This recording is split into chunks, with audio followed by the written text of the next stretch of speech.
Hello বন্ধুরা, লাবণী সোম চ্যানেলে তোমাদের সবাইকে স্বাগত জানাই।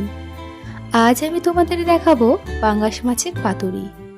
এটি করতে প্রথমেই আমরা মাছগুলিকে ভালো করে ধুয়ে পরিষ্কার করে নেব।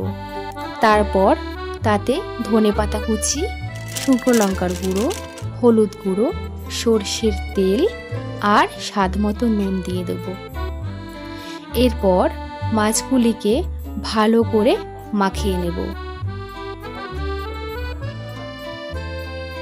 মাছগুলিকে এমনভাবে মাখাতে হবে যাতে প্রত্যেকটা মাছের গায়ে মশলাটা খুব সুন্দরভাবে মিশে যায়। তারপর একটা কলার পাতা নিয়ে সেটিকে ধুয়ে পরিষ্কার করে তাতে সর্ষের তেল মাখিয়ে মাছগুলিকে একে একে সাজিয়ে দিতে হবে।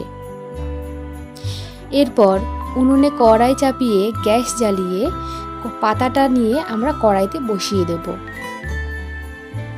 তাতে একটু জলও দিয়ে দেবো যাতে মাছগুলো খুব ভালোভাবে সেদ্ধ হয়ে যায়।